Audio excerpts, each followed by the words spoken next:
Welcome to the 12-Step Recovery Evolution podcast. Visit recoveryevolution.co.uk for more episodes, helpful resources and links to our social media. Also visit the site for information on how you can attend a future Zoom session or workshop live. Thank you. Good morning, everyone. Wanted to keep sort of labouring on fear, because I think the truth is even like saying to folks this morning, when you're kind of sponsoring people and you believe in this spiritual stuff and you're in this program and you learn what it's about, it's so easy to skip over the top of everything and then it become really superficial. Or we keep talking about the problem but never really understand the solution to it. And probably fear is probably, there's probably argument that, from fear comes all the other nasties in a human being, but that may be true, but I think to say that would help it do what it wants to do. And I think what it wants to do is it wants to hide and it doesn't want to be identified. And I think the important thing about fear is that we do learn to identify it and we do learn to be rid of it. Because I don't think there's any real good reason for it. And I think it's one of the major causes of mental illness, of crime and murder and nastiness in our society, that it's unchecked fear. And so I've learned that certainly in myself, that fear has been a constant companion in my life. It's probably from a very young age. I mean, I can actually remember being 3 years old and being full of fear and being full of anxiety. And even my mother talks about going to my father and saying, I think there's something wrong with him. He needs to get some therapy. But then that was kind of sort of not very well accepted. And so that didn't happen. But so fear and anxiety have been a constant companion of mine in my life, and it manifests like it says. It says, notice again, looking at page 67, because again, I want to try and keep it to the big book, and I'm trying not to be too sort of clever. My goal here is to actually help you identify what fear is in your life, because I think we're accepting a lot of things that we could be changing. And so the goal of doing this is to try and get you guys to be able to identify it. And that's what a good, solid program and good recovery and good support and good fellowship should also be helping you identify where fear is manifesting itself in you, because it's doing damage. And so on page 67, it says, and sorry, I just want to say that because, again, it's kind of like took me years and years and years to identify these fears that I could have been free from a lot earlier. The people say you might get all super spiritual and go, when the student's ready, the master appears and things like that. Or maybe you just weren't ready, or maybe you couldn't hear it. And maybe there's some truth to that. But I also know that this is not widely understood and not widely accepted, because I've been to over the years, I've been to quite a few thousand meetings. And when I'm listening to what people are sharing, they may be sharing a lot about the symptoms of fear, but they're not always sharing a complete understanding of how to resolve it, how to overcome it. And if you don't know how to overcome it, you're going to have to learn to live with it. Now, I don't want to live. I've been living with it all my life. I want to overcome it. So if I have to accept it and you can't get rid of it, then I will accept it. But if I can overcome it, I want to know how. And this is telling me about that. So we're going to try and stick to that. But remember, the goal is, and at the end of today's session, Fox is going to explain how you can download a worksheet that we put together. And hopefully tonight you can spend a bit of time filling out the worksheet. And tomorrow we can do a little bit more of an interactive group because just want to see if that you guys are starting to understand how to identify the fear, to see what damage it's causing your life, and then what you're going to need to do to overcome it. Because mostly there's not a button you can push. Mostly there's a bit of a process that's got to be worked through, because and the reason for that is we'll make clear in a minute. It says, notice the word, this is bottom of page 67. It says, notice the word fear is bracketed alongside the difficulties with Mr. Brown, Mr. Jones, the employer, the wife. So what that little sentence is saying there is that when you look at your step 4, you're going to notice that fear is going to be a part of all of it. Fear is going to be attached to all of it. So it says this short word somehow touches about every aspect of our lives. It is an evil and corroding thread. The fabric of our existence is shot through with it. Now, again, I know I'm kind of going over what I said yesterday, but I want to get this as deep into you guys as we possibly can. The damage that fear does in humans, and we're shot through with it, is unequaled. If we can start to understand how fear manifests itself in my life, and I can remove it, then I'm going to have a very different experience. Now, for these reasons, it says it's an evil and corroding thread. The fabric of our existence is shot through with it. So it's actually the ability to be afraid has formed itself in us. It's actually formed in us. Now, again, I want to just read some of the other words of fear that I looked up this morning. And again, you can add to this list. But these are some of the names of fear. Now, it's all the same thing, but we in English, and I'm sure in other countries, I know in Germany they call it angst. But in other languages, I'm sure there's just as many names for fear. So it comes in many names. And some of them names are used to minimalize it. But that allows it to exist. But then when we actually measure the harm that it's doing, it can be quite great, because if it's formed in us, and then we're allowing our mind to use that fear to then inform us of what's going on in the outside world, and we're looking through fear as a way of informing us of what's going on in the outside reality, then you can see that it's going to become a very strong part of your decision-making process. And if you're making decisions based on fear, because it's formed in you from some childhood experience, but doesn't actually match the reality that's actually going on in this moment, in this time, in this situation as an adult, then I'm probably not going to make good decisions, and then I'm going to miss the fortune and the richness of other experiences in my life, and then I probably am going to feel angry, and I am going to feel pissed off, and I am going to feel hurt, and I am going to hate myself, and I'm going to hate you, and I'm going to hate everybody, and it ain't worth living, and I'm sick of this shit, and it can go on like that. So this is a very real thing that probably is in all of us. So the more we learn about it and the more we become to understand it, then hopefully the more we can get it out of my life. And I want to be better informed. Look, if a lion's jumping out at me, then look, I need fear.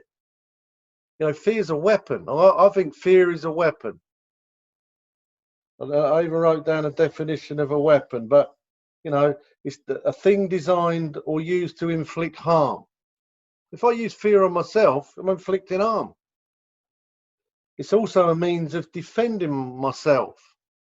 And I'm often defending myself when I don't need to be defending myself, because I've got fear of people and then I drive them away. And for me, I developed a lot of social anxieties in my life. So when I feel uncomfortable in social situations, I start swearing. I start getting aggressive. I start getting intimidating.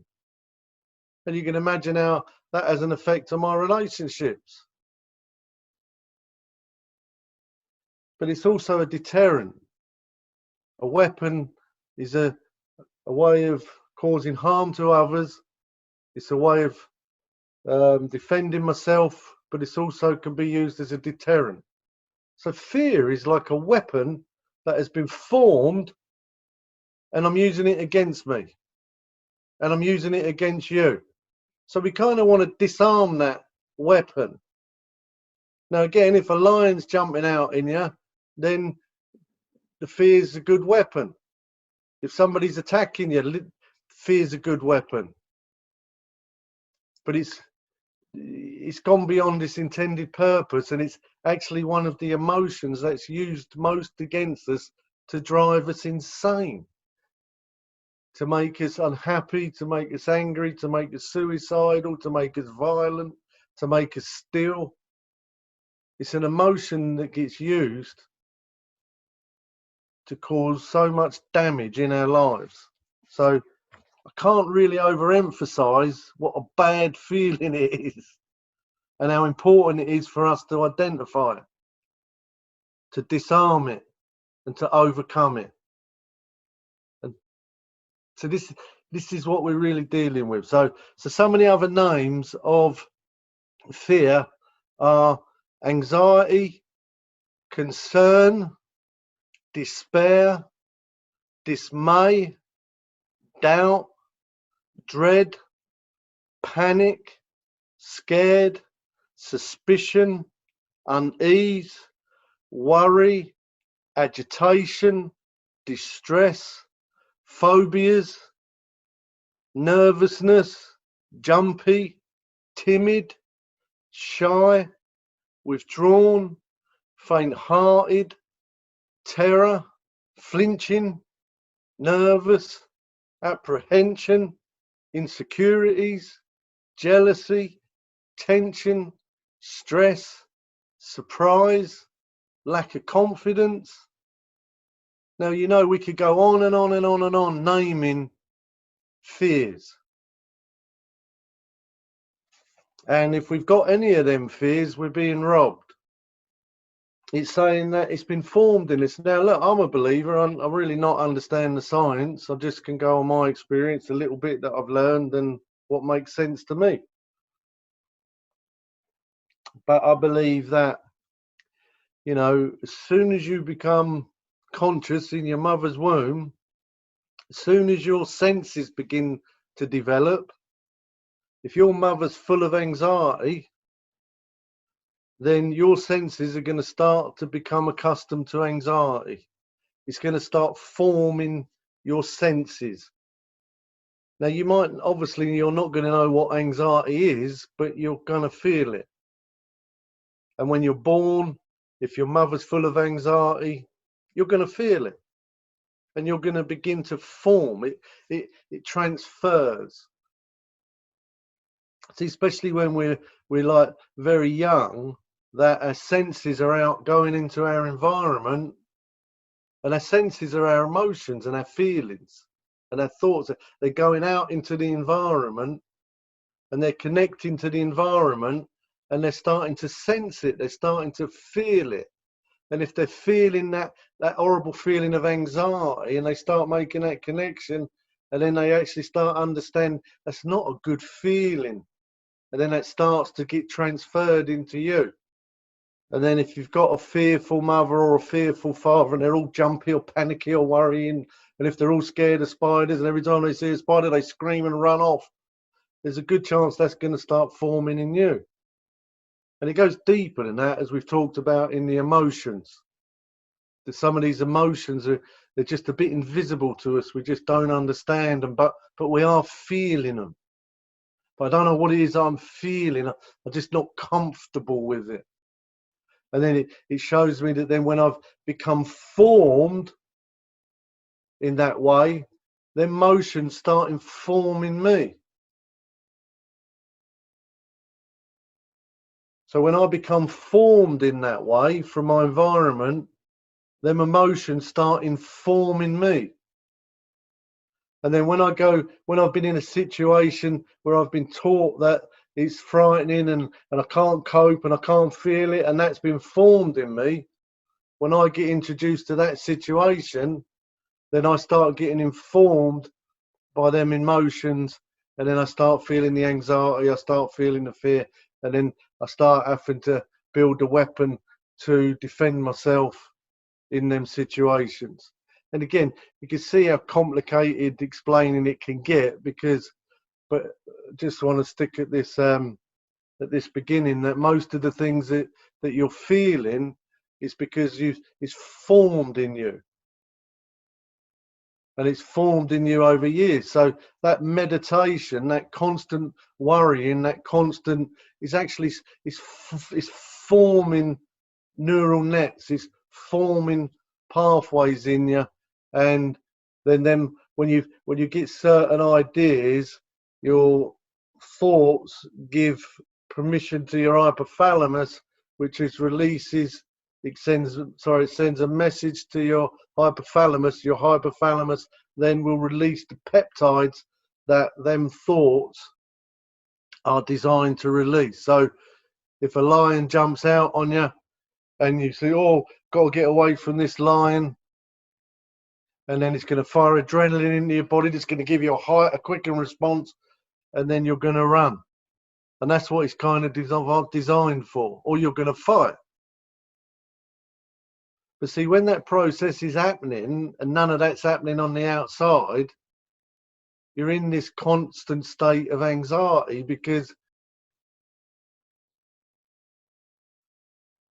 your mind is stayed in this place where your fight and flight gland, they call it, is kind of switched on.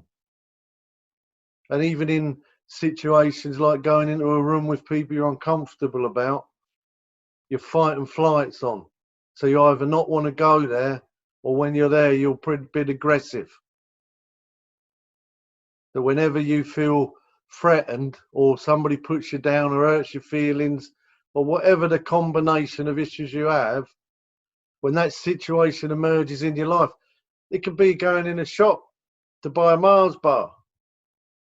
And as you're in the queue, you're worrying about being late and this, that, and the other. And by the time you get to the counter, and the person at the counter may look at you the wrong way or say the wrong thing, and then you just totally overreact, totally go into fight or flight, having shout and scream at them, throw the Mars bar at them, and walk out.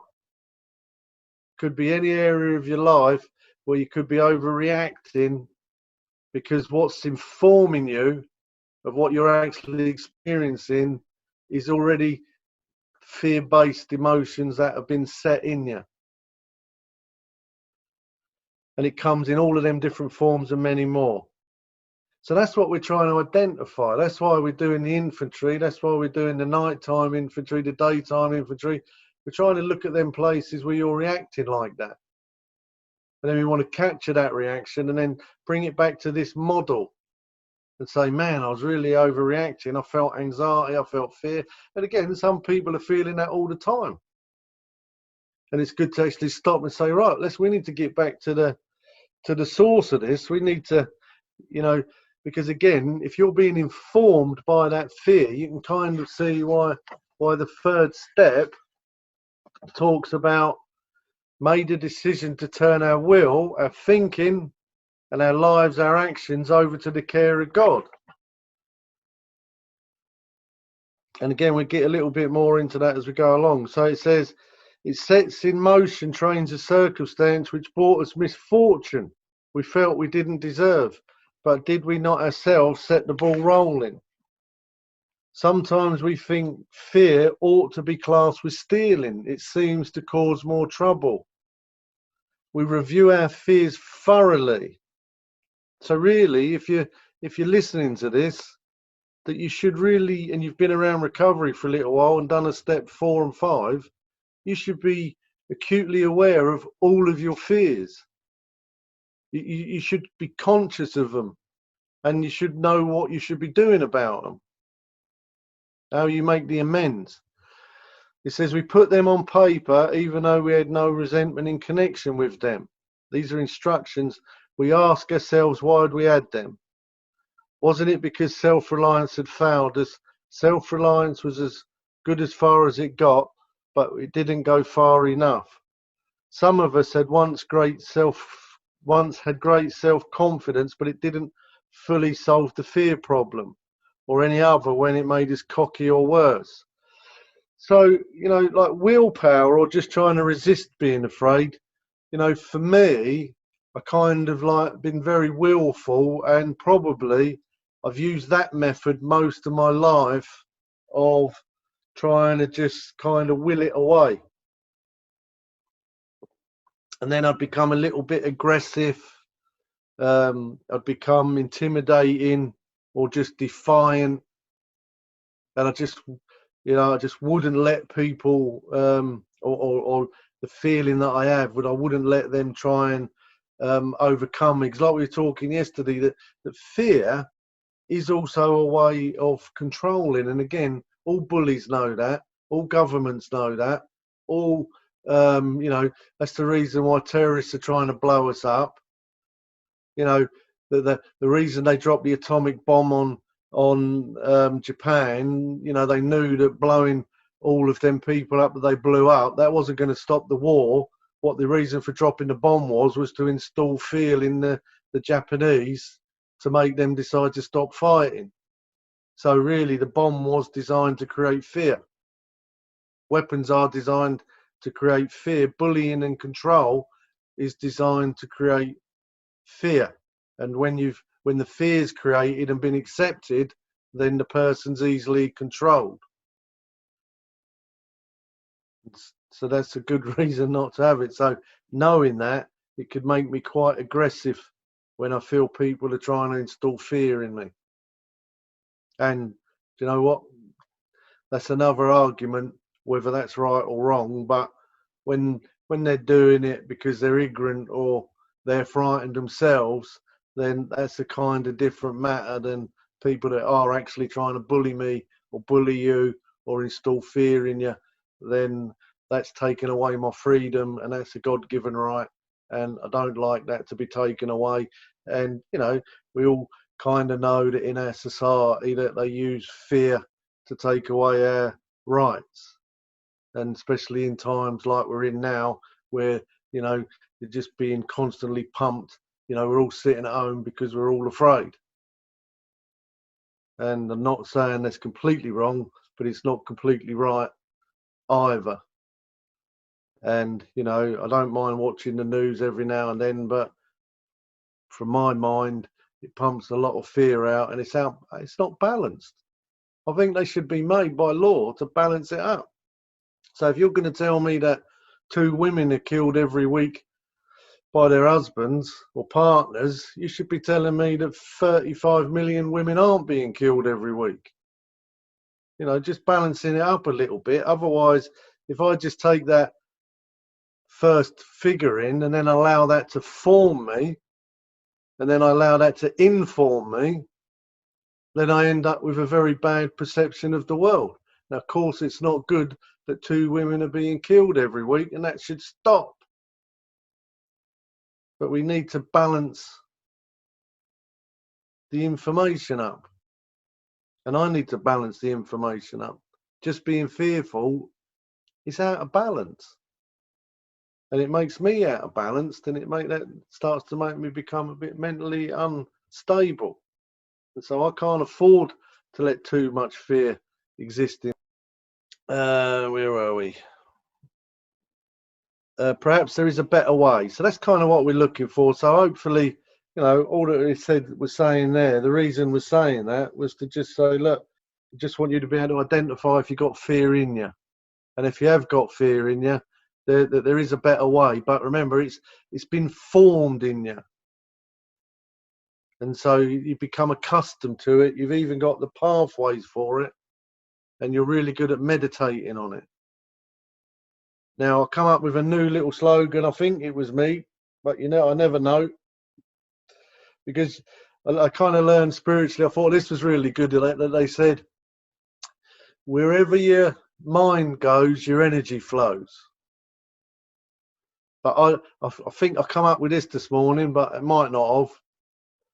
But what I come up with this morning was this: where your mind goes or your thinking goes, your emotions grow. Wherever your thinking goes, wherever your mind goes, your emotions grow. So if you're thinking on fear, then your emotions are going to grow in fear. So if you're feeling depressed today, it's because you're thinking depressed. Now, you can't feel what you don't think. So if you're feeling angry today, it's because you're thinking angry. Wherever your thinking goes, your emotions are going to grow. So we have to change our mind. But the good news is, even though you've really built your network has been formed to deliver fear, what we're going to do is we're going to take that back. We're going to take that pathway back and say, do you know what? We're going to start sending something different down it. You don't necessarily have to reform your neural network. You just have to start sending some different information down it. And that's why the battlefield of this is always in your mind. See, it's not in the drinking, it's not in the drugs, that's all the symptoms. If we can get your mind back, if we can capture your mind and get it stayed on things that are more wholesome and healthy, then it's impossible to be afraid. You know, I had it with a guy who phoned me up, he's been phoning me up, he's been relapsing, and he likes to go fishing, but the fishing club that he goes down, he's fallen out with some people, and he phoned me up, and for about an hour he's just ranting about them and blah blah blah. And I was getting to the point where he's like, mate, I don't want to talk to you no more, you're making me feel ill, you're not willing to let go of it. I don't want to talk to you if you don't want to let go of it. I listen to your problems, but man, you need to be letting go of it. And eventually he started to open up his mind and let go. And he said, I just like going down there, it helps me to calm down. But he ain't got no program. Again, he's one of them people, been in the fellowship for almost 20 years, keeps relapsing. And then I'm like, you need to do your own awakening. But anyway, calms down, takes on some of what we've been telling him, changes his mind, told him about making amends. And then he went back down to the lake yesterday, and then he phoned me up and said, mate, it was great down there. I went and spoke to the gamekeeper. I went and spoke to some of the other guys, and I went looking for the guy who got a resentment at. I couldn't find him, but I wanted to apologise to him. And he said, and I really had a nice day. And he's like, well, what changed then? None of them other people changed. It was just your mind. So what's informing you, what's forming you, and what's informing you is going to decide your perception of reality. And so really making this about anything else other than what's going on in your mind is a delusion. It's deceiving you. So we're trying to just capture that thoughts that are going on in your head to find out what's informed you, what's informing you, because we need to reform you. We need to transform you into something better. So it's saying perhaps that we have a better way. We think so, for we are now on a different basis, the basis of trusting and relying upon God. So that's what this is offering you. This is saying, look, if you can start getting some of these God thoughts in your head, now I ain't just going around thinking about God. I'm just going to read some of this stuff that I've got.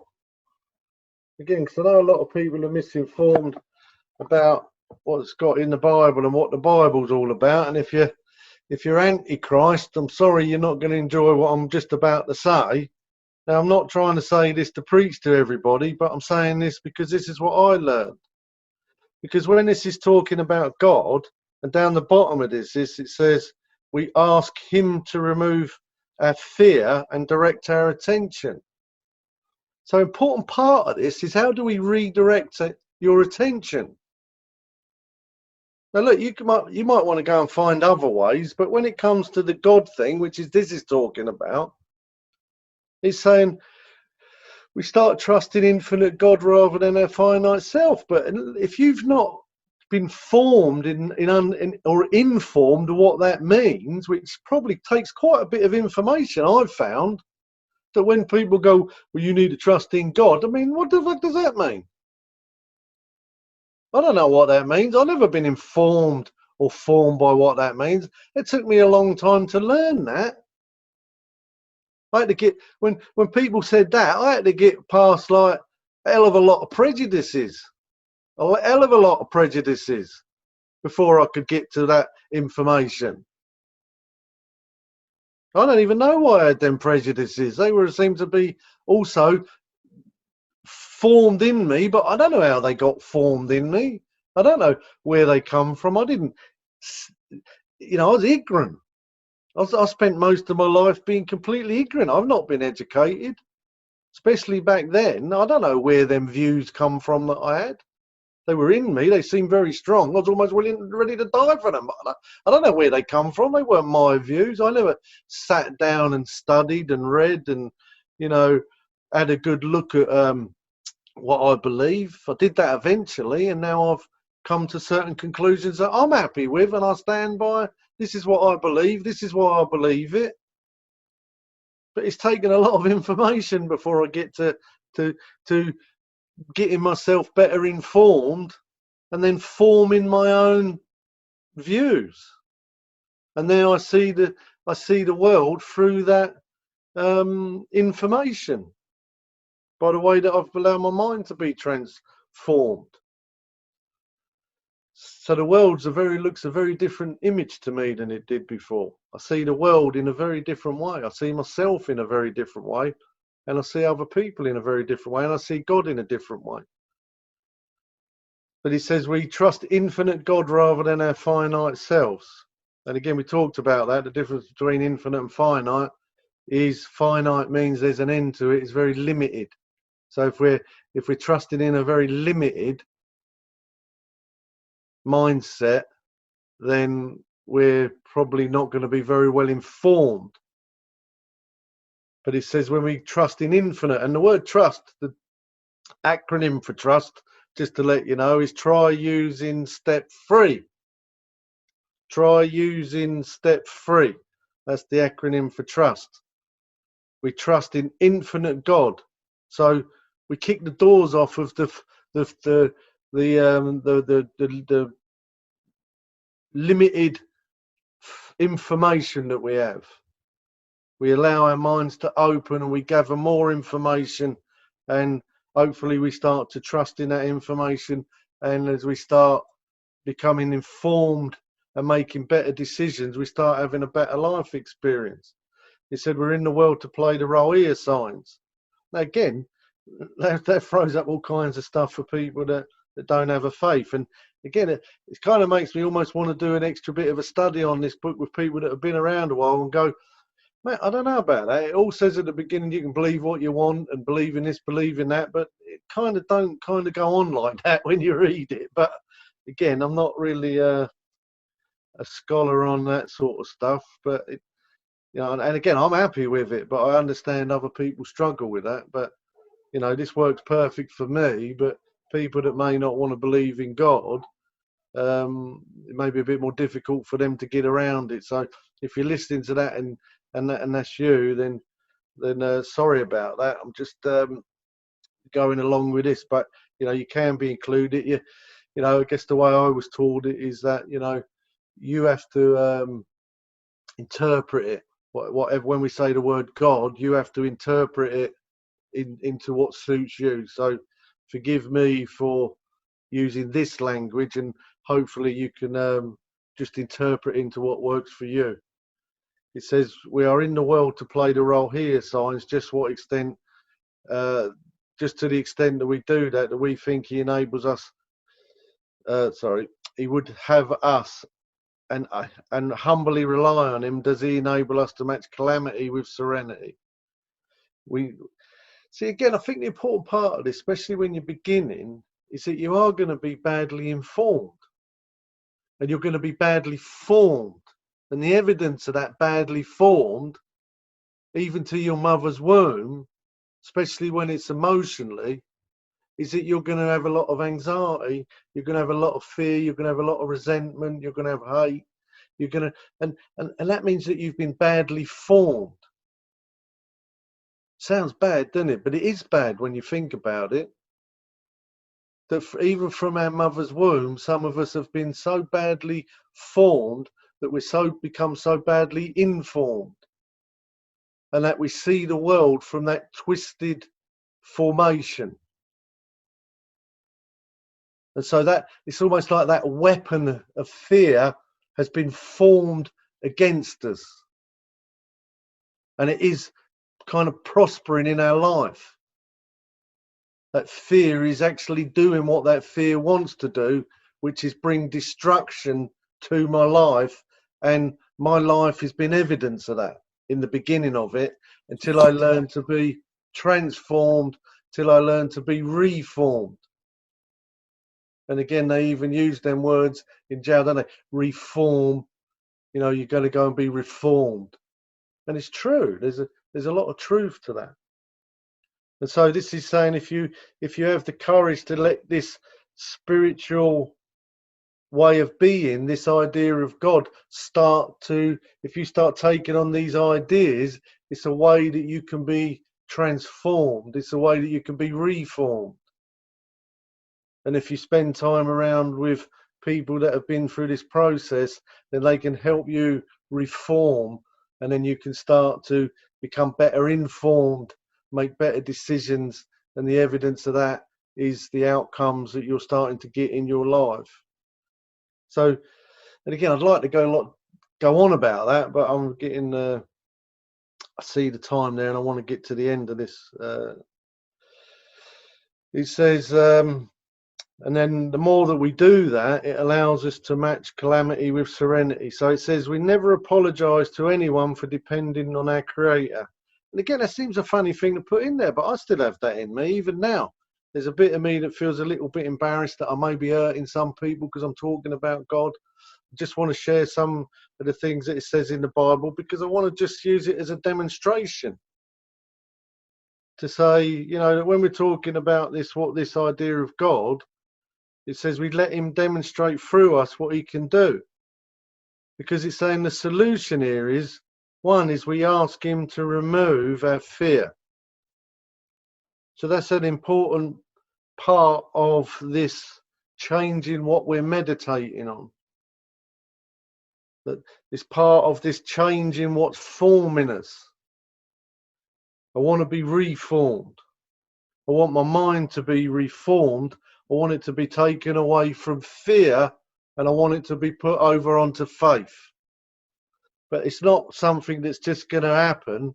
It's something that I'm going to have to work for. Because it didn't just happen in the first place. Because as you probably all agree, children aren't born with all of these fears unless it's in the mother to begin with and in the environment. But let's just say most of us aren't born with, I can't be born with a fear of dogs, because until I see a dog, it can't happen. So we can say that most of us haven't been born this way. We're not designed this way. We are designed to feel fear, but only when a lion jumps out on us or somebody's attacking us and stuff like that. I'm not meant to feel that when I go in a shop to buy a Mars bar, or go and tell some girl that I find them attractive, or, go in a crowd of people, or go for a job interview. I'm not meant to feel overwhelming fear in all of them situations, that I need to take painkiller to dumb myself down and able to live like that. It's not, God didn't make us that way. We've been formed that way by the world and by our twisted perception of it. So it says we ask him to remove our fear and direct our attention. Now, see, the prayer is to remove my fear. The meditation that we're talking about, the contemplative meditation, again, that goes through this whole book, is we're trying to direct our thinking or trying to redirect it. You know, like it says in there that he's the director. You know, when we get this relationship right, we're trying to redirect our thinking. We're trying to get a new director. I'm trying to get a new direction. I want to travel in a new direction through this universe. I want a different reality. I want to choose different realities for myself. So I need to regain control of my mind, and I need to start to reform it. I need to take responsibility for it, and I need to start redeveloping it. And it isn't going to happen unless I work on it. And that's why it's so important. Like we're saying at the end of this, we're going to give you a worksheet that hopefully together and with each other, we can help each other reform, transform, renew our minds so we can direct it in a better place where we want to go, into better realities for ourselves. So it says, ask him to remove our fear and direct our attention to what he would have us be. So I guess when that's talking about what he'd have us be, that's talking about what does God want me to be? What does he want me to be? Some religious person? What does he want me to be? So that's why I thought I'd go have a look at some of these Bible verses, and it says what God wants me to be. He says he strengthens me and he will help me. He will uphold me with his righteous hand. It says when I'm afraid, I put my trust in him. He tells me, don't be anxious about anything, but in everything, by prayer and supplication and petition and thanksgiving, present your request to God.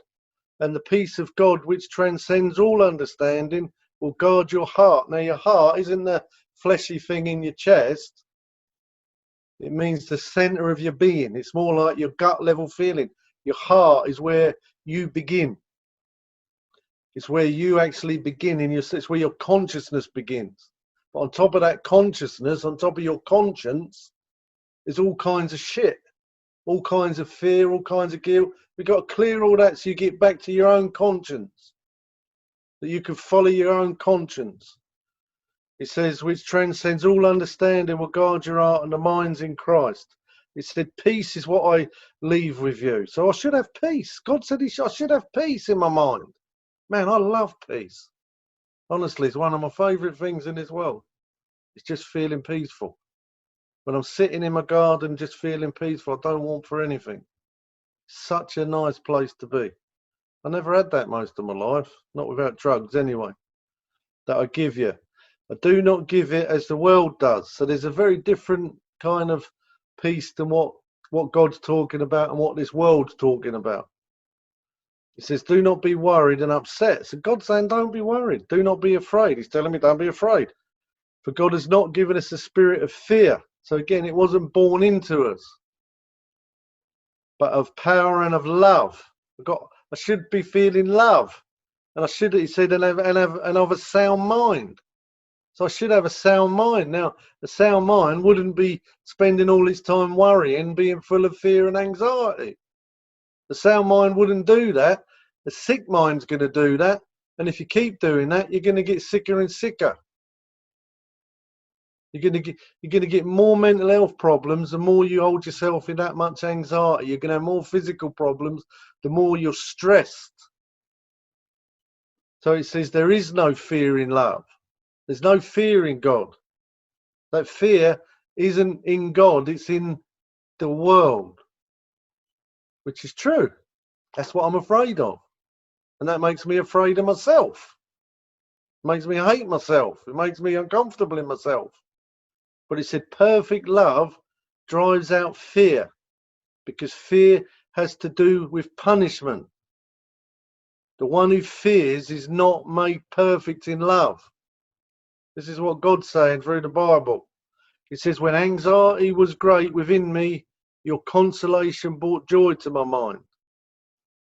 But now this is what the Lord says, fear not, for I have redeemed you, I have summoned you by name, you are mine.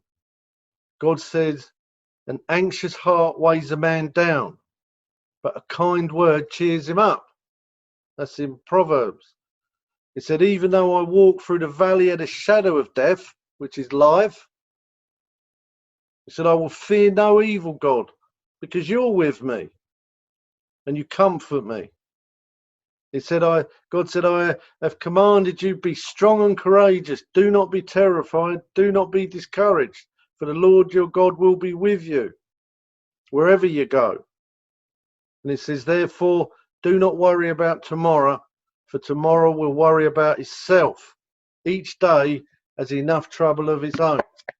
And so you get the point there that this idea of God is going to help you redirect your thinking away from fear into a lot more powerful belief system. And that's what's going to need to change in you, is your belief system. You've got to be transformed. You've got to be reformed. Your mind has to be changed. Now, again, how you choose to do that, that's going to be up to you.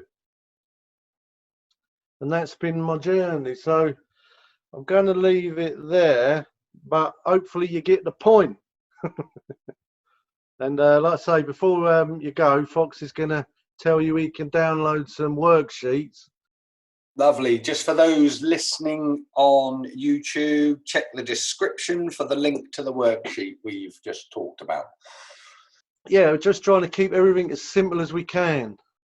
But so that's the worksheet that we knocked up. Again, we try and keep it as close to the AA Big Book as we possibly can, because we don't want to rewrite the program, because it is a wonderful, simple program. I just think it's quite misunderstood. But maybe tonight, some of you guys can make a list of your fears, which again is in line with your fourth step, is make your fears list.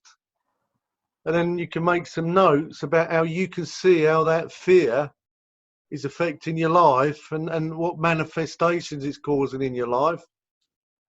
And then you can have a look at writing down what you believe some of the solutions.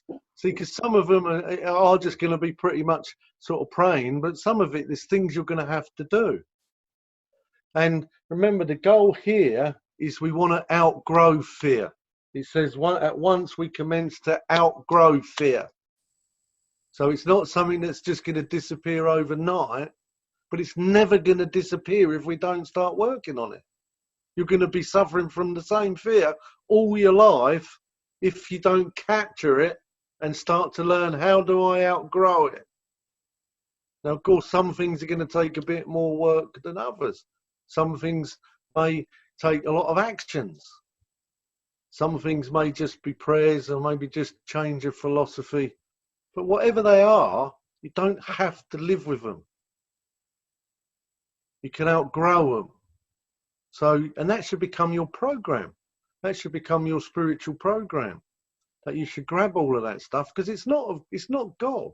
It's not what God wants from you. I think we can demonstrate that through all spiritual scripture and teaching, no matter what religion or faith.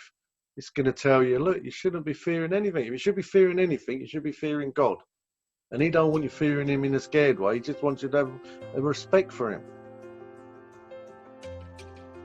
Thank you, Fox. Thank you, Lester. So at the beginning, you sort of gave all the other words that come with fear, one of them being concern. So when I was in treatment, I was taught that love is concern for another despite the differences. My main fears and anxieties and everything are always related to my family.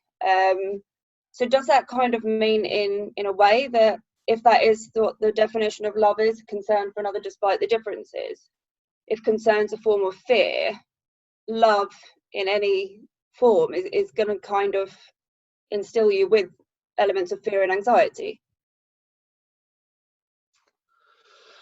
Well, yeah, I think even sort of caring, I think it's trying to keep realizing that it's when it goes beyond its intended purpose. So I think that, actually having anxiety for somebody else, again, it's like you could say that if somebody goes to war, in it at the moment, we got you know, people get sick, it's going to bring up fear in you. But again, that's against my faith. It's actually saying because it starts causing an attraction. You know, this is where it does get a little bit complicated, and I'm trying not to be too super spiritual. But again, if you're a very fearful person, you're going to attract a lot of fear into your life. So again, for my belief is like I shouldn't allow fear. I should keep faith. If somebody's ill, then I should actually try and resist the fear and keep pronouncing faith and wellness and hold that position, because it drives out darkness, it drives out kind of all kinds of sickness. So, you know, tougher. When you actually have faith, then really you should fear not. I shouldn't allow fear. So, when concern, you say, is a fear, I think we may have to come up with a little better word for that. I don't think it means to be of that kind of anxiety. I don't think that's probably the correct emotion, but I'm sort of struggling to think of a better word, because I can see what you're saying, but I don't really think that it means having fear. I think having concern means, you know, showing some interest, showing some care, showing some, you know, like interest in their life, some to not being sort of selfish. I don't think it means fear. Okay. I don't think concern means fear. I think it means just show interest, show some care. Don't think it's fear. Thank you. It took me a little bit of time to get there. Again, some of this stuff, that's what I'm saying with fear, you kind of have to break it down, but because again, it hides. Yeah. Well, I looked concern up, and it does all come up with like just basically anxiety and panic and everything. But yeah. The world, that wouldn't say that in my Bible.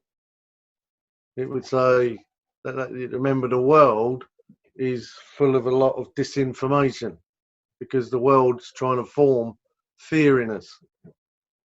And so if I was writing a dictionary with concern, I'd put concern means to show interest or care for another. Okay. But Thank you. who am I to argue with the Oxford Dictionary? But well, I'm Lester Morse. That's who I bloody well am.